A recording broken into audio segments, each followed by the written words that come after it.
If a man really hated ads, here's what he would.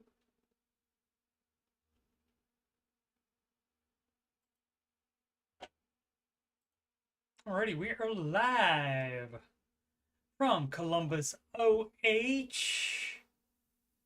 And this is the Ramsey Show Aftershow show.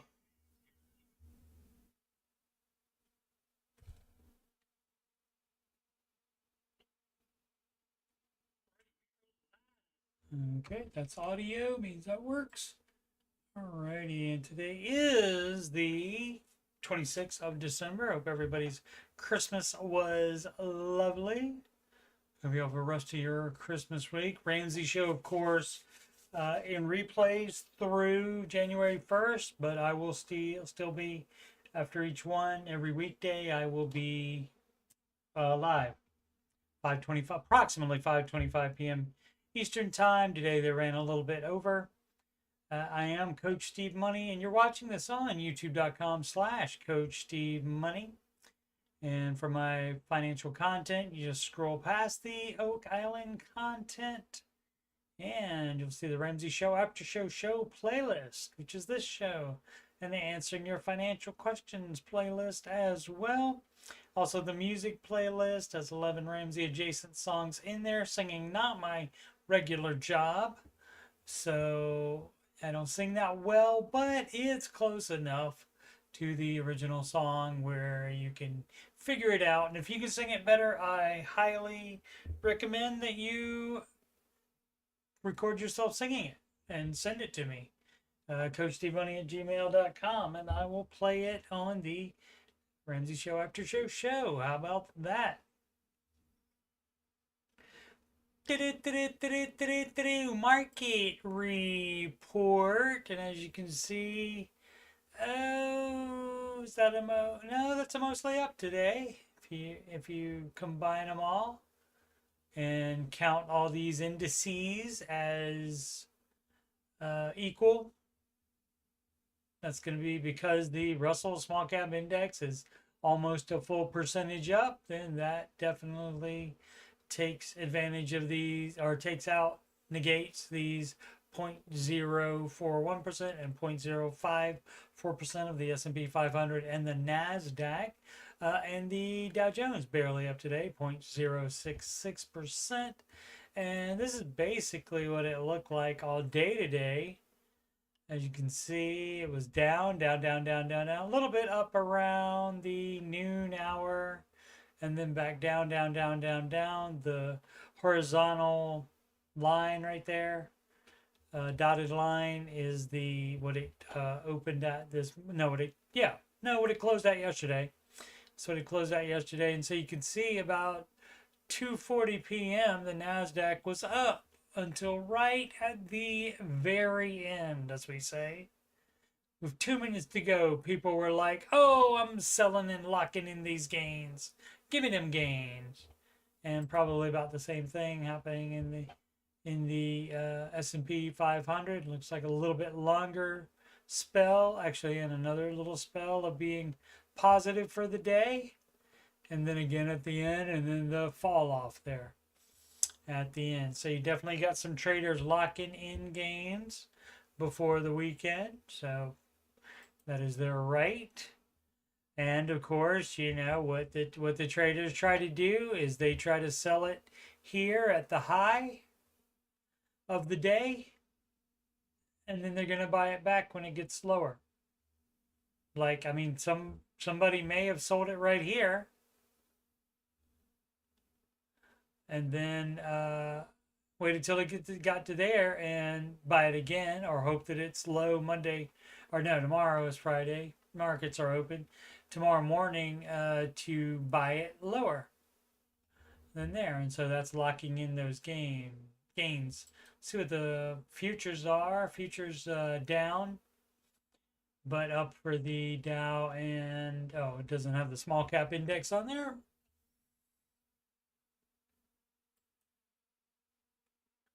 See if anything else is going. We don't have any earnings reports through the rest of the year, which is just 5 more days. Most followed single stocks on the Google. The only thing up was Apple 32. The only thing's up 32%. Oh, that is the only thing up. Everything else is lower, and a rare up or down at 1.76, so less than 2% up or down for Tesla. Normally it's higher than that or lower than that. Let's say Dow, S&P 500, Nasdaq steady, pretty much. Bitcoin slumps after Christmas break. Is anything else? Chat GPT down. Mortgage rates rise for second straight week.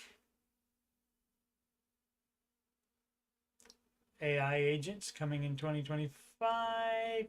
Elon Musk on Ozempic. Very nice. Or something. Or similar drug. Frivolous gender discrimination ladies' night suit. And so the restaurant, instead of being able to have the ladies' night like they want to, and stop doing it, or somebody wanted to have a ladies' night at their restaurant, either way, however it goes, they decided it's just better not to be in business than to deal with all that bull crap. And I don't blame them. I don't blame them for that. What's we got in the news? We have from Newsweek, Generation Z cashiers can't recognize real cash, think they're counterfeit. Let's see, an assistant manager was left frustrated when his Gen Z coworkers wrongly declared a customer's money as fake. Sam22, who gave his first name only, is an smart move there, Sam. Assistant manager at a frozen yogurt shop in Florida. I hit a rainstorms, ain't nothing to mess with, but I can't fill a drip on the strip. And recently shared a frustrating work moment with Reddit's r/mildly infuriating sub. All right, that's fun. If I remember, I'll have to check that out. Because that's fun to have it. If it's just mildly infuriating, you're just like, oh, I wish that wouldn't be the case. But my life can easily go on without even thinking about that one more second. Let's see. So I'll check that out. If that's fun, maybe I'll highlight a few of them tomorrow. Again, if I remember. I guess I could write it down. Why don't I write it down? How about that? Look at that. Smart. Writing it down. Let's see. r/mildly infuriating. I'll just put infuriating. I know how to spell infuriating. Yeah. And so if I had an assistant, a lovely assistant or a non-lovely, that's what the assistant would do. I would have the assistant do stuff like that and give me a drink if I forget it. Remembered it today, though. This episode of the Ramsey Show Aftershow show brought to you by Crinkly Water Bottle. A little ASMR for you kids. Let's see. In a post shared December 15th with 15,000 upvotes, Sam wrote via his account, Philip Inc. MBTA, these bills confiscated by teen cashiers and deemed counterfeit.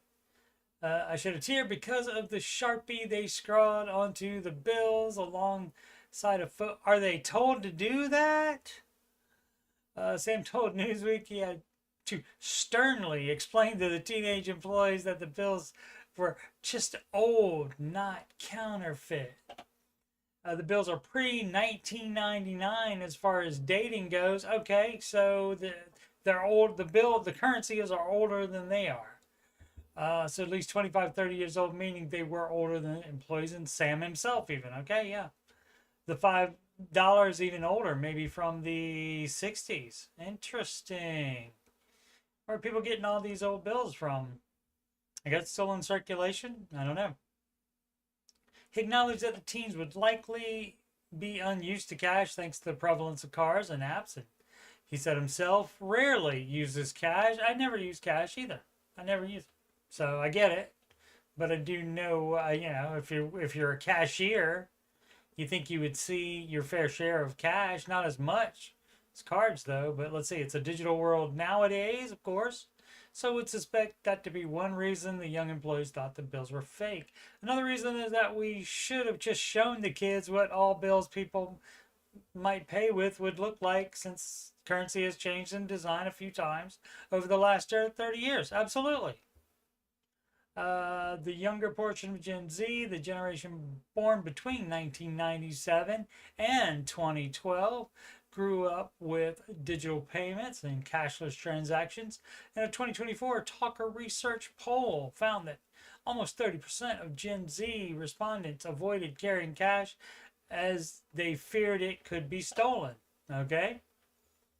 The poll also revealed that 33% of Gen Z respondents feared they could accidentally lose cash. A third stated they carry cash frequently. Okay. Reddit users shared their own stories on Sam's post. One commenter recalling once using a $2 bill in a store that the cashier thought was fake. The manager sighed and had to explain that $2 bills are real, just not very common. I saw something on that on a news aggregator site recently about where somebody was taken to jail over a real $2 bill. They were taken to jail. So I didn't click on it, so I don't know if that was actually true or just clickbait or what. You never know. Another wrote they had once had a $100 bill that a cashier thought was fake and wrote on it with a market. That's with a marker. Hey, Newsweek, I'm available for proofreading. If you would like to hire me, I will be glad to do that for you remotely. Took a closer look. It was from, this was supposed to be marker, not market. Took a closer look. It was from 1950, very crisp and good condition, not fake, they wrote. From what I could tell, it'd be worth $200, if not for that cashier scribbling all over it. Yeah, that does suck. Yeah, I never thought about that. But what, $50 though, even in good condition, from 1950? Maybe that is 74 years old. And as one Redditor put it, always amazes me on the currency subs when people question the bills that we all used to use. God, I'm old. That's right. Well, you're gonna be old. People are gonna be old. That's just what happens. And the kids always have to do something different, or even if they're not doing something different, they take something you're doing and they make up another name for it. For example, Ramsey, of course, has the envelope system. And the kids love to call that cash stuffing, because you're stuffing the cash into an envelope. And so they have to have their own name for it, so they think they made it up. It's fine, as long as they do good things financially. What up, Sid? Thanks for watching, Sid. Thanks for all your support. Unwavering, really.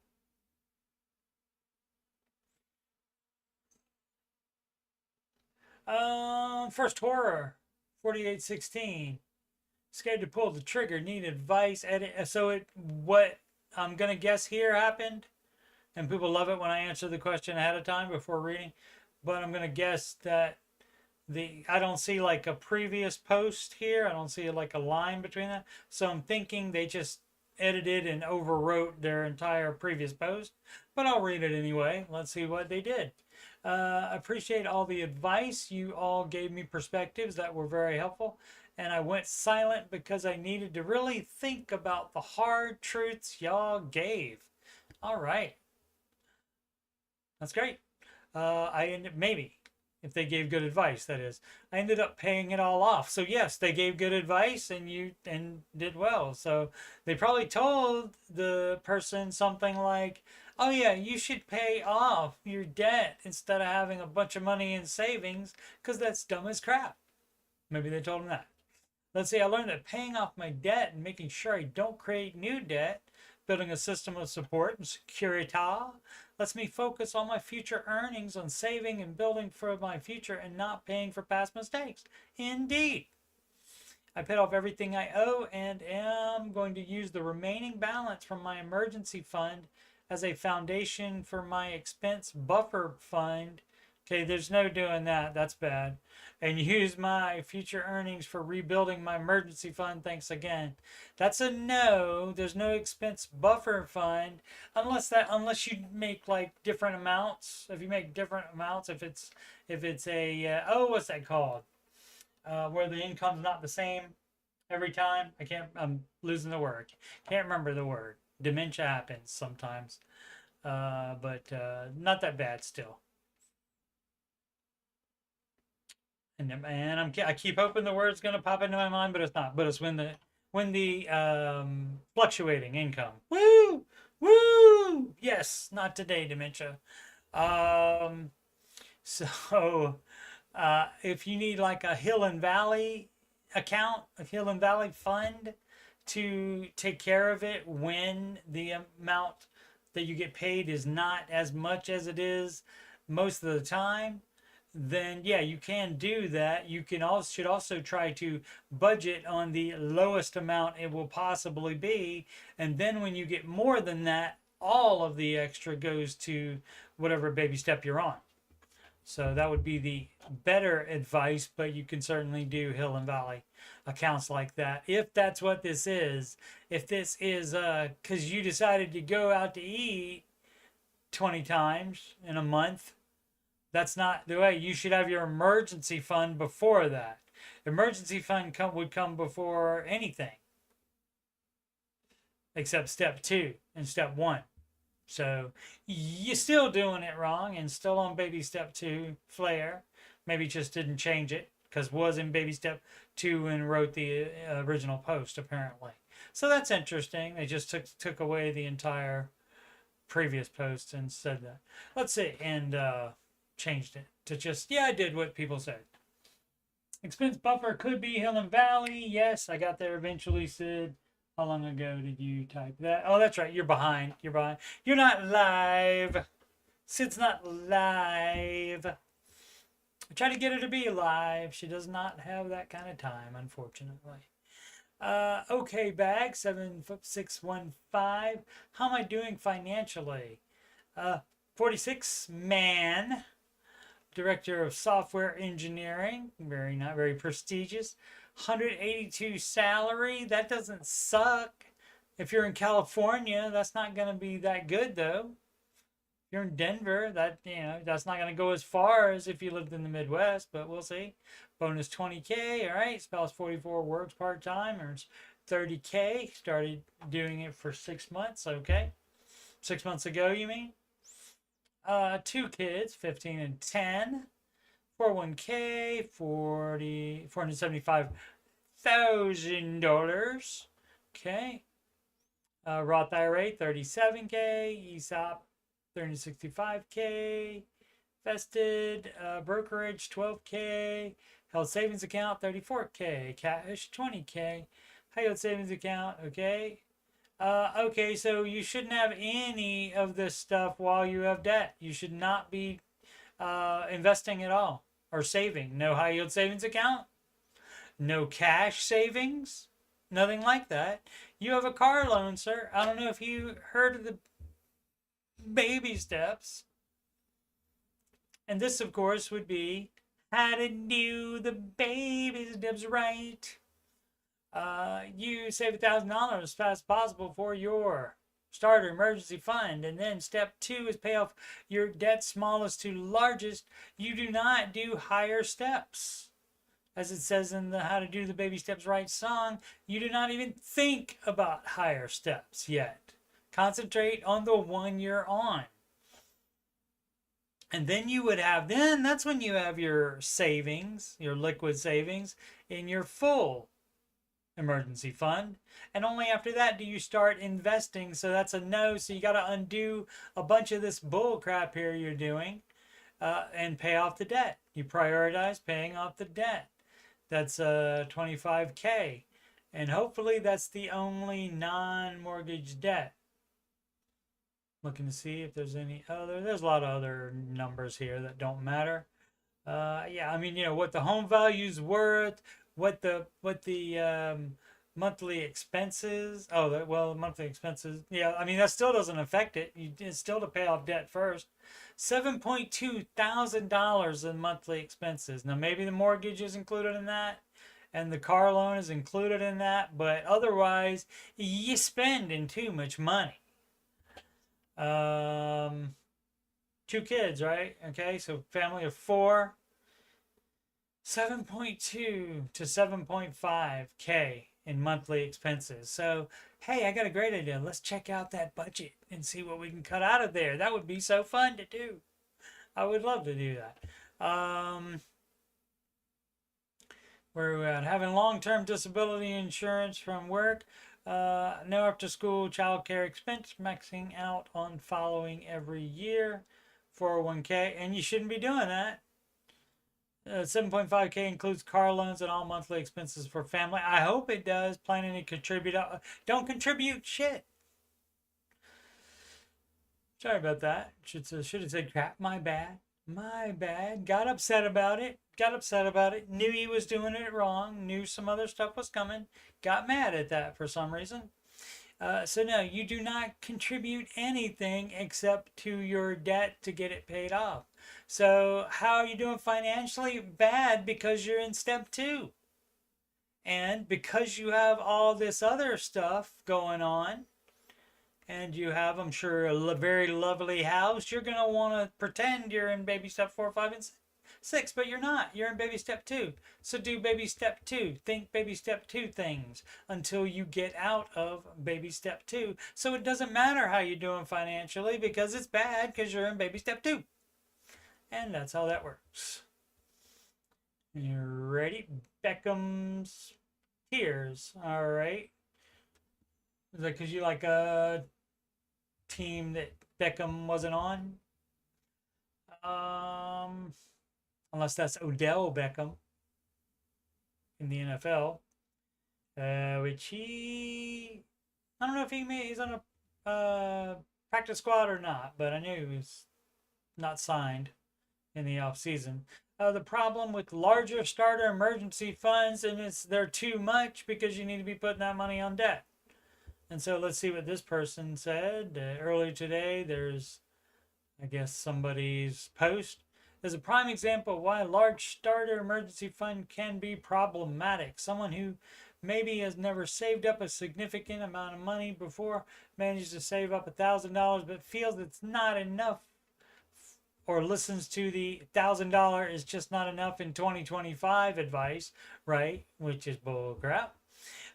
So they continue saving, maybe go for 1 month's expenses or 3 months, or target a round number like $5,000 or $10,000 or any number like that. And I'm ad-libbing here at this point, but yeah, they could say any number they get to is not enough and just keep saving, and they forget about paying off debt. But then when the time comes to pay off the debt, they're too uncomfortable to pull the trigger and pay it off.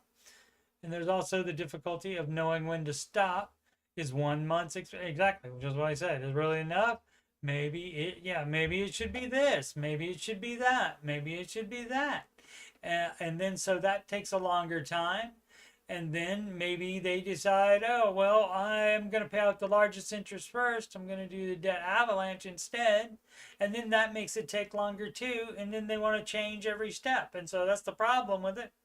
And they're welcome to change every step and do whatever they want to, but then just do whatever you want to from the beginning. You don't even have to start with the baby steps. If you're going to start with the baby steps, do it the baby steps way.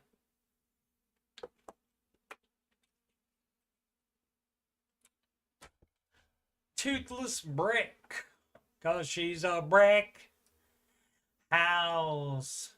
She's mighty, mighty. Should I pay off my car loan? Let's see. Baby step 2 is pay off all debts from smallest to largest. So that's all non-mortgage debt. So that would be a yes. And if you're not familiar with Mr. Ramsey, Dave Ramsey is the no debt guy. So that's a no. Whatever you ask, should I borrow for this? The answer is a no. 2 exceptions to that. One is if you are taking out a smaller loan to get rid of a larger loan. Say you're underwater on your car and you want to sell it. So you would have to take out a loan or use your savings if you have it, but maybe take out a loan for the amount that you can't sell it for. So the difference between what you owe on it and what you can sell it for. And so that's a way, for example, to turn a $20,000 loan into a $10,000 loan immediately by selling the car and borrowing only the amount that you are underwater on it. And so that lowers your amount of debt. And so that is allowed.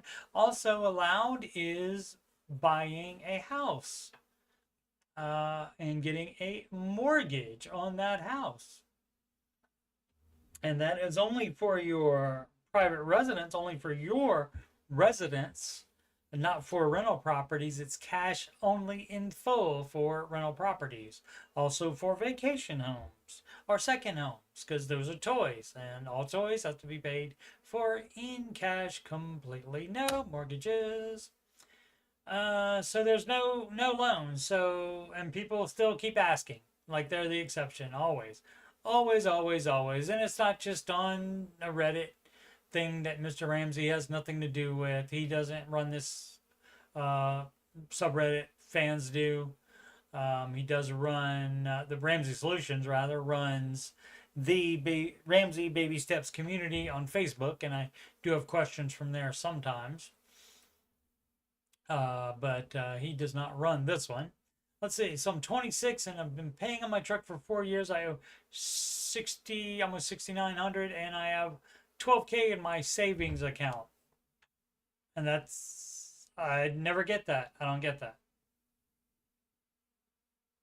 Why would you stay in debt to have savings? You're debt leveraging to have savings. Why are you doing that? I really want to just pay the loan off and start building my savings even more every month, but I'm nervous to pull the trigger. Why? I mean, you owe that amount of money. So if they like called the note or something like that, if they said, oh, well, you got to pay us that. And basically what people don't get is you continuing to have a loan even after now you know that you shouldn't have got it in the first place, and also keeping that much or more in a savings account. You are just continuing to do it. It's like every day that you don't pay it off, that's like you taking that loan out again. You're deciding to take it out again. So you can fix it. The idea is to undo all the dumb stuff you did, and that can be by paying it off. But something like a car, you can sell it if you don't want to keep it. But since you've been paying off for 4 years, and if you like the truck and you owe less on it than you have in savings, go ahead and pay it off. And especially assuming you don't have any other debt, and that's your only other non-mortgage debt. Let's see. I've never missed a payment on it, but it would give me $43 extra a month to use. Indeed, and then you wouldn't be paying interest on it. Thoughts, suggestions? Thanks for any help. Follow the baby steps, and that's what the advice usually is. But for some reason, people can't look at the baby steps and apply it to their own lives, because I guess they're too close to the situation or something. I don't know. I don't know why you can't look at this and say, save $1,000 as fast as possible. Oh, I got that because I got $12,000. Cool, cool, cool, cool, cool. And then you say, baby step 2, pay off all debts from smallest to largest using the debt snowball method. Oh, well, I still have car debt.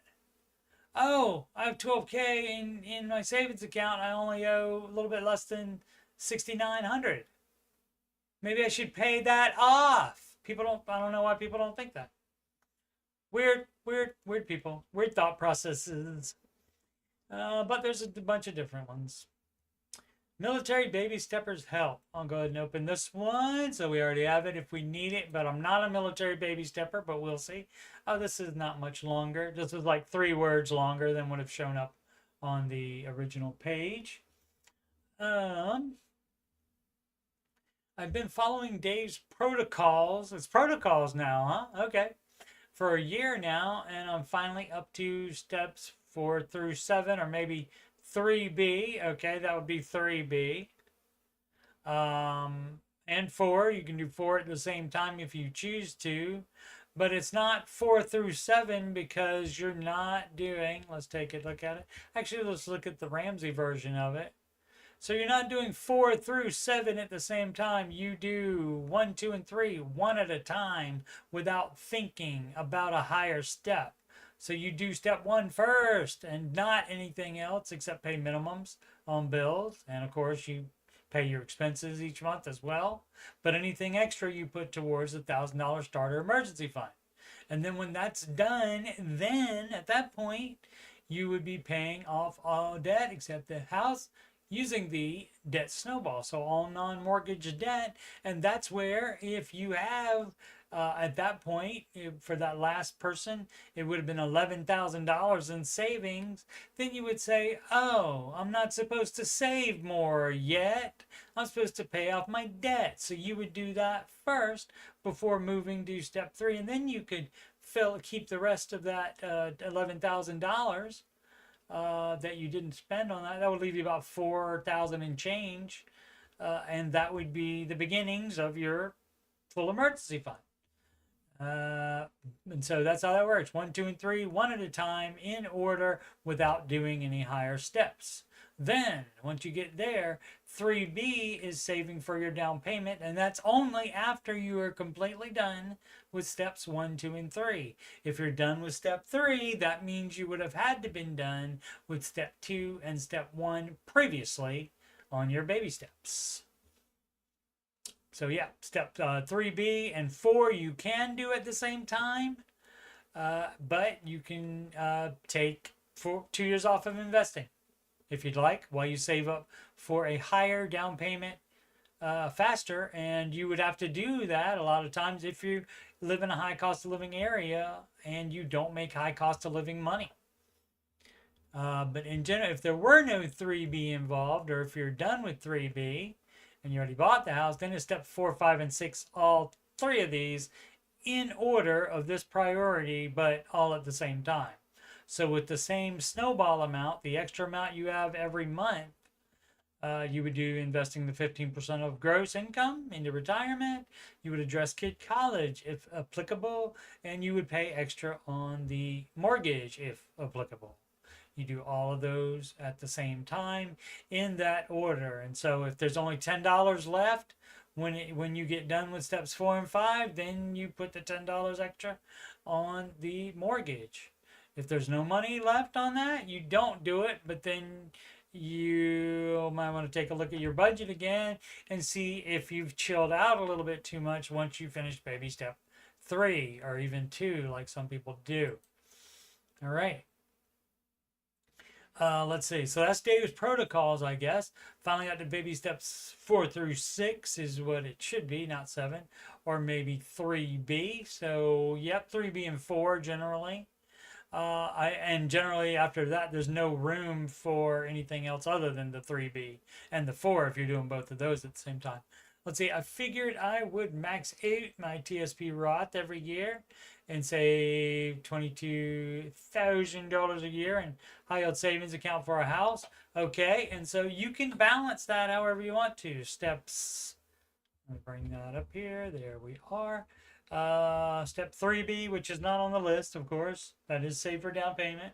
You balance that in step 4 any way you want to, including 0% of your gross income, while it all goes to the down payment, so you can save more money faster for a house. You're allowed to do that for up to 2 years. A lot of thinking here. I figured I would max out my TSP Roth every year and save $22,000 a year in high yield savings account for a house. But then I started thinking maybe I should save all for a house, $50K a year instead, and dump in an IRA 401K after I retire.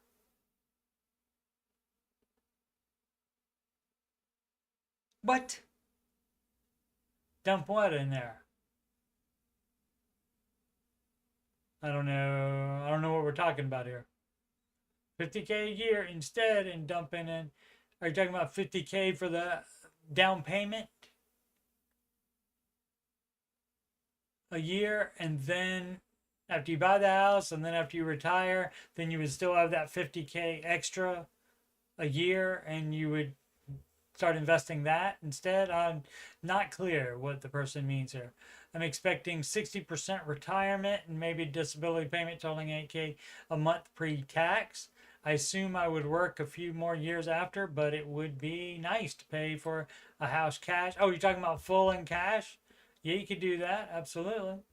That is recommended before getting a mortgage for sure.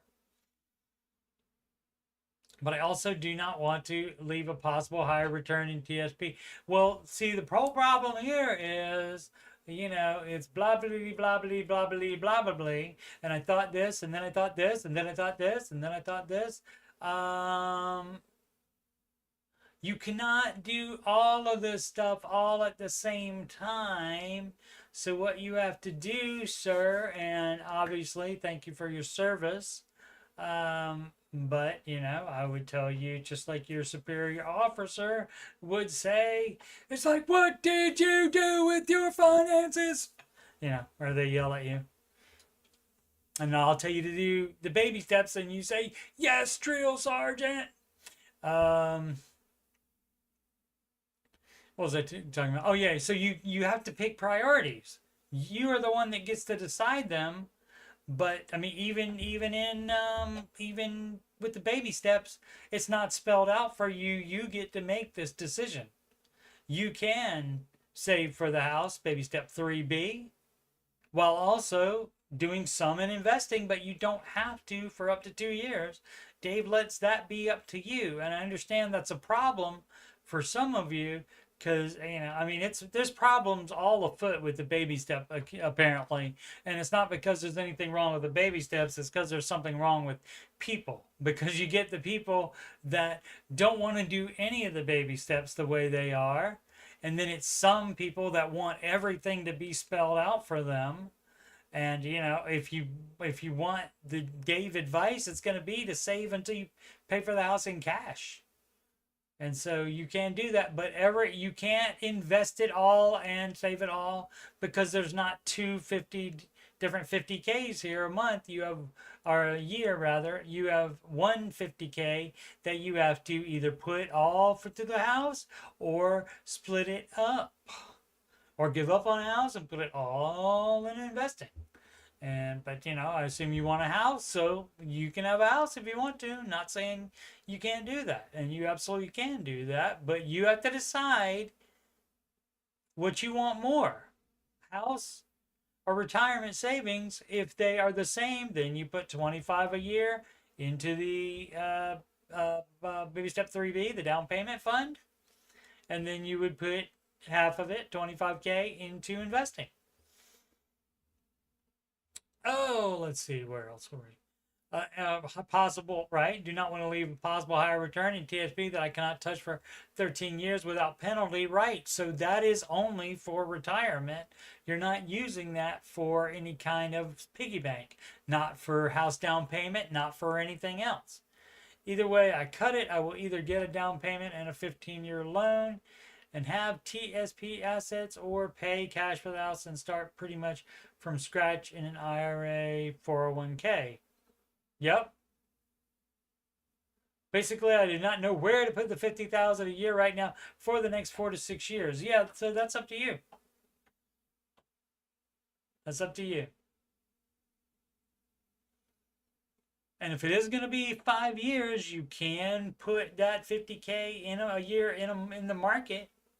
If it's going to be for longer than 5 years, but it's got to, for each year, it's got to be, you can't constantly be adding to it, because if you want to take that money out right at year 5, you can't take out that year 2 money, because that will only be in there 4 years. I say you might not be able to do that and get all of your money back, because the market could be down right when you want to take it out, except for if you put in one lump sum now, and then within 5 years, you have very little chance of it being down. Even if it hasn't made a lot of money, still wouldn't be down within any 5 year period. So yeah, you just have to decide what's more important to you and do it. So, and nobody can make that decision for you because we don't know. Did not say your age. I would want to know your age if I were gonna advise you on this. But like me personally, the idea, if you want a house at some point, also military baby steppers, if you could possibly be changed, I know you said disability payment, so maybe you wouldn't get sent elsewhere in the country or the world. But unless you are 100% sure you're going to be in an area, you do not buy a house in it if you're military. You do not do that. You wait until you are 100% going to stay in the same spot or are out of the military and can choose on your own to stay in the same spot. How many? Only 11. Let's take a quick look at them. So I view certain investments as having different purposes in life. Okay, so this is this is where somebody's going to lay out for you their little thing. This is how I view that. Not seeing any extra information from the OP. The original poster is that. Not buying a house until retirement. I estimate in around 6 years. Oh, that is the OP. Okay. Okay, so 6 years. So for this year and next year, you can put that much in the market and then take it out in 5 years. And it should at least, at minimum, be what it was. Because the market should be up by then, at least a little. So yeah, so you can do that. But you need to decide, do you want to have the growth from it for retirement from that money, or do you want to have a house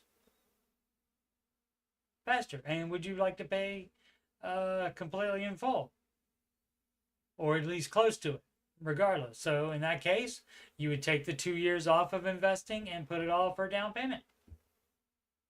If you would rather have the investing, or at least some of the investing, you get to decide that ratio between those two. Fun times. Boostef layoff macro crisis emergency fund. Had a caller on today's Ramsey show today about guy was I guess he and his wife both, I think he said, had to go to the hospital because of anxiety, because she might lose her job. But it seemed like she hadn't even started looking for another job yet. And so the Ramsey advice on something like that is you got to go by the percentages. If it's realistically, you have to be realistic. You can't, for general worry, you don't change the baby steps. You don't do anything for general worry except turn the news off. That gives you more general worry. You do not do that.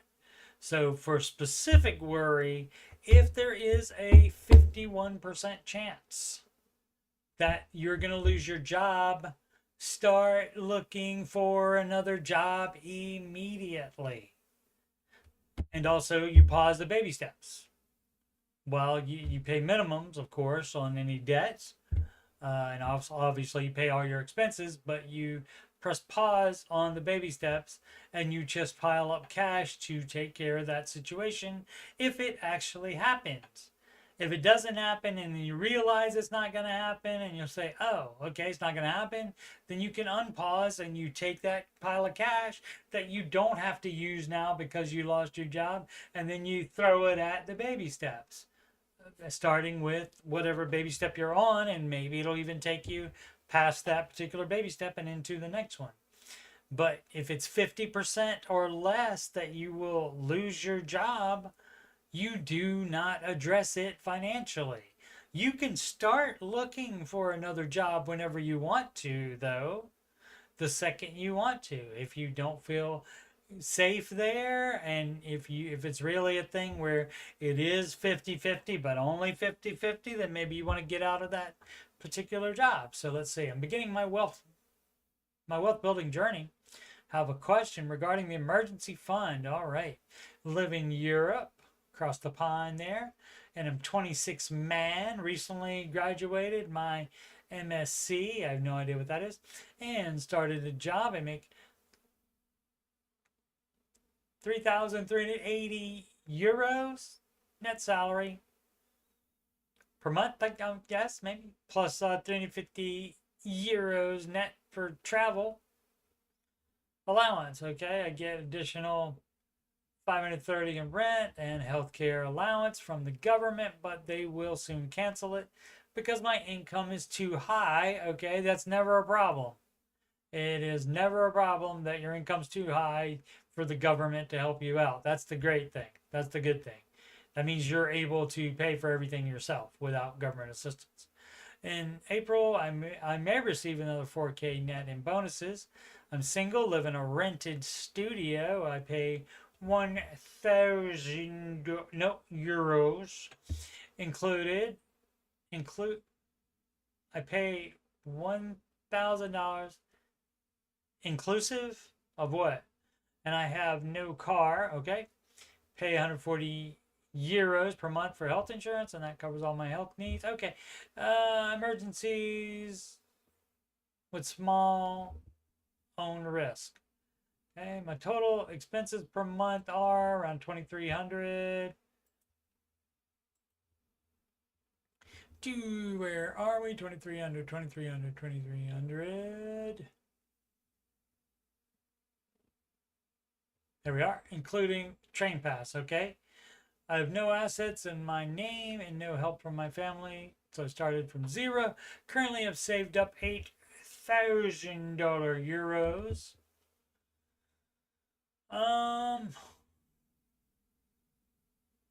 There wasn't anything about debt yet, so hopefully there's none. Oh, I owe the government $950 for some overpaid benefits and $2,000 in tuition loan. Okay, so you don't save up $8,000, my friend. Well, I guess you do. You save up your full emergency fund, but owing the government, Dave might put that as far as owing the IRS, and that is put at the top of baby step 2. So yeah, you're on baby step 2. So yeah, you wouldn't be saving up the full emergency fund yet. So I second guess myself for no reason. I should know better than to do that. So yeah, you're in baby step 2. So you don't save up 8,000 euros. Again, you know, I would love to talk to these people and find out what is it about the baby steps. If you even read them, if you didn't read them, fine, then you didn't know. But if you read them, what about that told you you should save up $8,000 for paying off this 2,950, almost 3,000 euros? What made you think that was possible, or that you should do that? The benefits are with no interest, and I pay an installment. School loan is with 2% interest, and I only have to start paying it off in 2 years. Well, okay, so guess what? Guess what? If you actually have to start paying it off in 2 years, then it's not a have situation.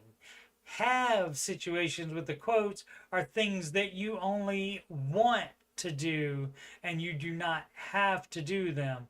Like, for example, you do not have to get a minivan if you have one child. That's a no. That is something you just want to do. You do not have to.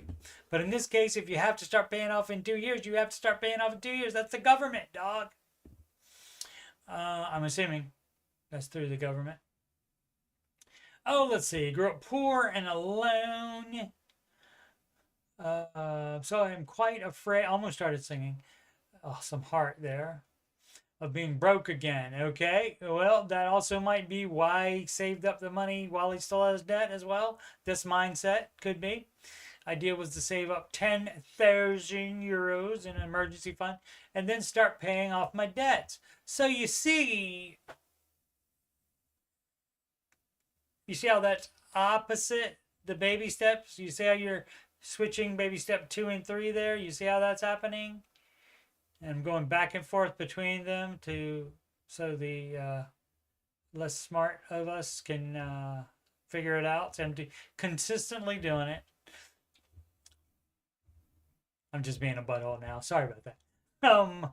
So yeah, it's easy to see that you're not supposed to do that. And why would you think you're supposed to do that? If you don't care, that's fine. You can do whatever you want. But why, again, why even compare yourself to the baby steps? Why be on the Dave Ramsey subreddit here? Let's see, where were we?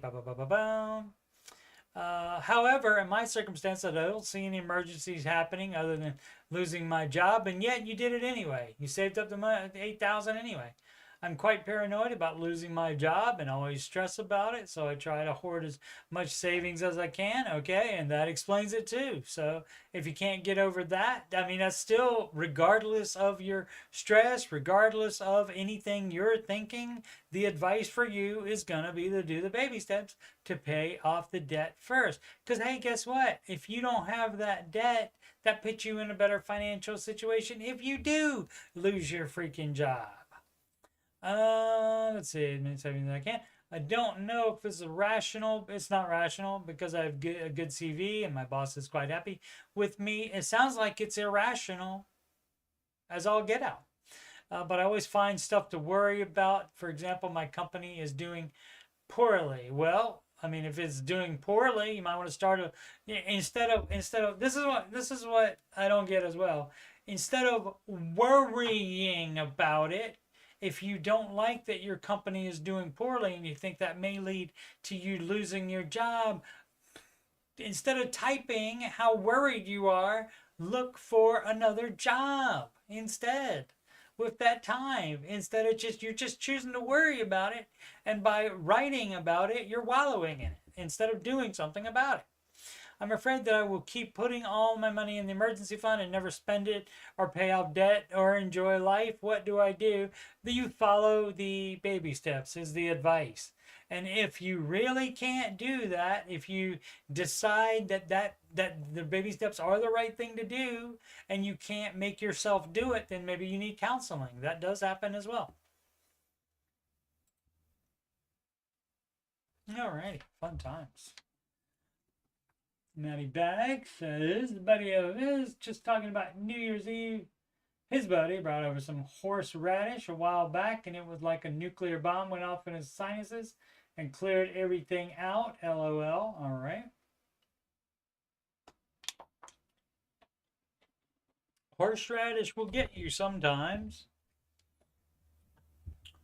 Lump sum or monthly. Angeloa, 22. Come 2025, I plan on dumping 7K into my Roth to max it out for the upcoming year. Max out 2024 first if you have not. You can max out Roth and 401k previous year before you start putting it towards the current year. All the way up till tax day, you can still contribute to 2024. So do that, and that way you have extra money for the next year.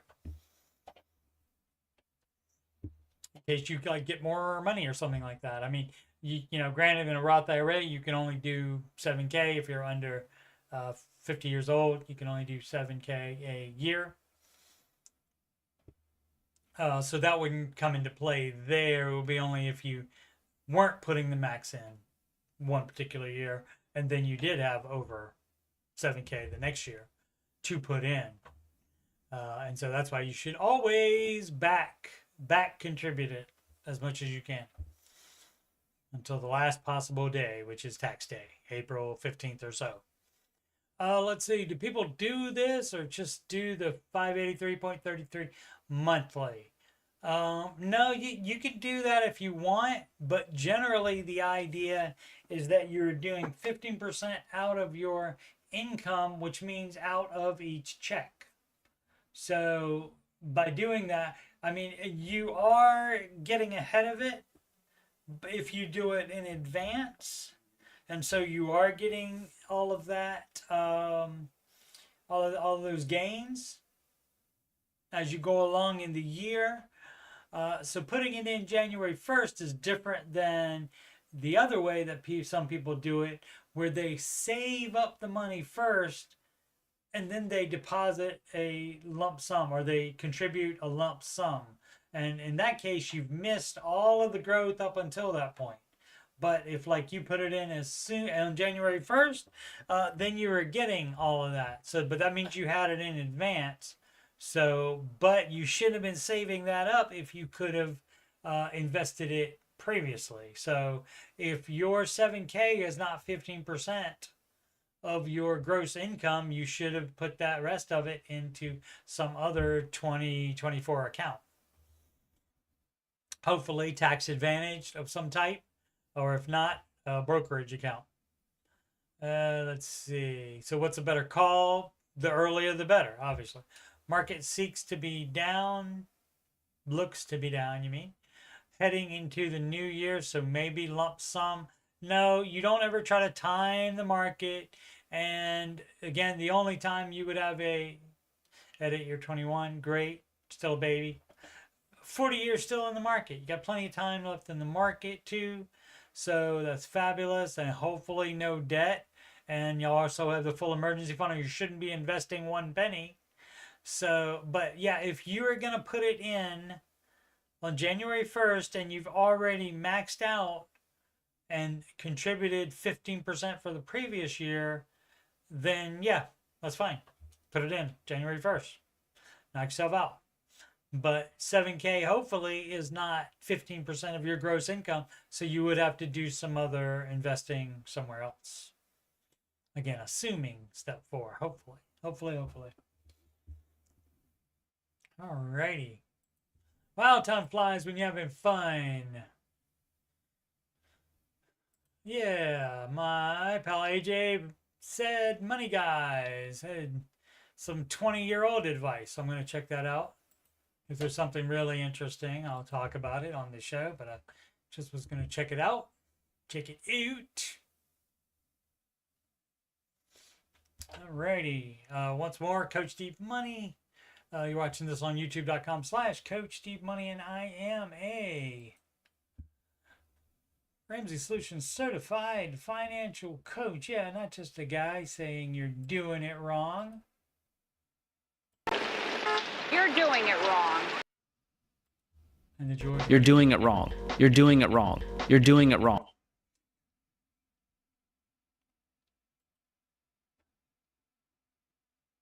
So you can schedule a free financial coaching consultation with me at calendly.com/Coach Steve Money if you got money problems, or if you just want to make sure you're on the right track.